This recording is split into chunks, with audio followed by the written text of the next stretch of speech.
NYIT is a community service of the New York Institute of Technology.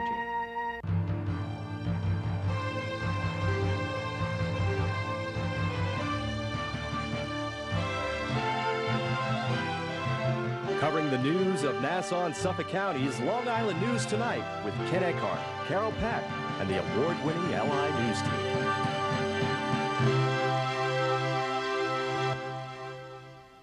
Good evening. I'm Ken Eckhart, and here's what's happening. 2 Long Island roads have ended up on a list that no road wants to be on. It's the list of deadliest roads in the tri-state area, and the 2 roads have been named in the top 5. Number 1 on the list, compiled by the Tri-State Transportation Campaign, is Hempstead Turnpike in Nassau County, while coming in at number 4 is the Sunrise Highway in Suffolk County. The statistics reflect pedestrian deaths between 2007 and 2009, with Hempstead Turnpike chalking up 12 pedestrian fatalities, while Sunrise Highway had 9. The study cited poor road design and high speed limits in areas of the 2 roadways. A Yonkers man convicted of forcing his way into a Huntington Station home, then terrorizing the residents and stealing thousands of dollars, has been sentenced to 50 years to life in prison. 47-year-old Vance Jackson heard the sentence yesterday in court in Riverhead. He and his 2 accomplices forced their way into the home last September, posing as experts describing the president's health care legislation. One man was shot in the neck, a woman shot in the foot, and another woman pistol whipped. All recovered. Jackson's 2 accomplices have already been sent to prison. A Long Island woman was killed in a house fire early this morning in Ronkonkoma, and officials say the blaze sent another person to the hospital seriously injured. Suffolk County Police say the 31-year-old victim was pronounced dead at the scene of the fire on Johnson Avenue. Police and fire workers responded to the fire call around 3:30 this morning after a neighbor called 911. 7 others escaped the fire without injury. The cause of the fire is under investigation, but officials say it does not appear to have been intentionally set. And this afternoon, police released the name of the victim in that fire. Police identify her as Stephanie England. Police also identified the other woman hurt in the blaze as 41-year-old Laura Caldera, who was hospitalized with non-life-threatening injuries. Governor Andrew Cuomo was on the island today defending the cuts to education and health care in his proposed budget. The governor says the state can't spend money it doesn't have, and he says school districts and state agencies need to learn how to manage their money better. Tara Evans reports. We have to find efficiencies in managing the system and managing government better. This was the theme Governor Andrew Cuomo delivered at Hofstra University in Hempstead, where he discussed his 2011-2012 executive budget. Although his proposed budget includes cuts to several governmental agencies and programs, the cuts causing the most concern are education cuts. Right now, we spend about $52.9 billion on education. We're going to reduce the state spending $1.5 billion, which is 7% of the state aid.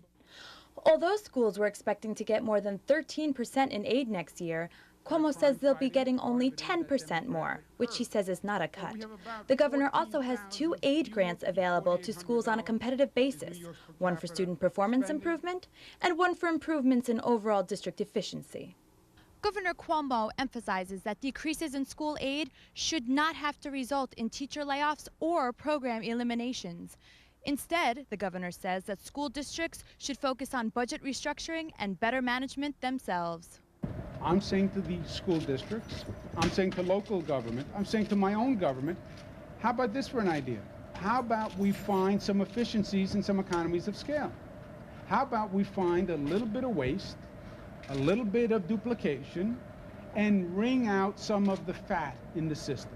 How about that? The schools have about $1.2 billion in reserves. There's an additional $600 million in federal money from last year that they didn't spend. That's $1.8 billion. The entire state reduction is 1.5. So there's more in reserves and unspent federal money than the state reduction of this year. The governor says students and teachers should not have to suffer because of the proposed decreases. It's up to the school districts to manage their money better. And he says the state can't continue spending money it doesn't have. One road is the road to ruin, and one road is the road to recovery. I believe this puts the state on the road to recovery. In Hempstead, Tara Evans, LI News Tonight. A Long Island woman has been charged with stealing over $130,000 worth of cash and goods from two elderly people that she cared for. Police say 43-year-old Sonia Walsh of Far Rockaway worked as a home health care aide for an 81-year-old woman in North Hills in 2009 when she stole approximately $130,000 in rare coins. Police say Walsh also worked for an 83-year-old Garden City Park man in the same capacity and fraudulently cashed a check for over $200 last month. And the Long Island Power Authority customers will reportedly start seeing a reduction in their monthly bill that will continue through 2013. It's because LIPA is beginning to return millions of dollars that it overcharged its customers due to a faulty formula it used to calculate charges for power that seeps from its electric grid. According to Newsday, beginning in April, customers will see an average $2.85 reduction in their monthly bill for the rest of the year, and an average $1.50 reduction a month for the next year and 2013. LIPA says it became aware of the lost power last summer and approved a measure to change the way it calculates the charges at a meeting last month. Well, it was a mixed day on Wall Street today. The Dow finished up 6 3/4 points. NASDAQ was down just under 8 points, and the S&P was down 3 2/3 points.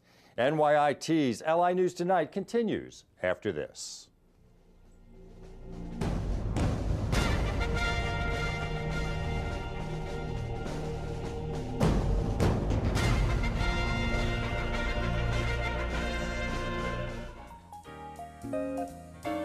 See a screening of the film The Philadelphia Story at New York Institute of Technology's D. Seversky Center in Old Westbury on Wednesday, February 16th at 5:30 p.m. For more information, call 516-686-7567. Take a presidential tour down Main Street with the Northport Historical Society in Northport on Sunday, February 20th at 1:30 p.m. For more information, call 631-757-9859. Celebrate Darwin Day at the Ethical Humanist Society in Garden City on Sunday, February 20th at 11 a.m. For more information, call 516-741-7304 or take part in the annual Mardi Gras Gala at Planting Fields Arboretum State Historic Park in Oyster Bay on Sunday, February 20th from 11 a.m. till 4 p.m. For more information, call 631-321-3510. If you have an event you'd like included on the LI News Tonight community calendar, send it to linewstonight@nyit.edu. In Melville, J.B. Buno, LI News Tonight. In Bethpage, Stephen Katove, LI News Tonight. At Belmont Park, Sophia Allen, LI News Tonight. These are just a few of the people who have been reporting the news for LI News Tonight over the past year, and you could be one of them. Television news is an exciting and challenging career that could put you in the middle of what's happening and in touch with the people who are making the news. A career in television news journalism can offer you the opportunity to work as a reporter, camera person, or videotape editor, or any number of behind-the-scenes jobs, including producing or manning the assignment desk. And it's a career that can be yours by joining the LI News Tonight news team.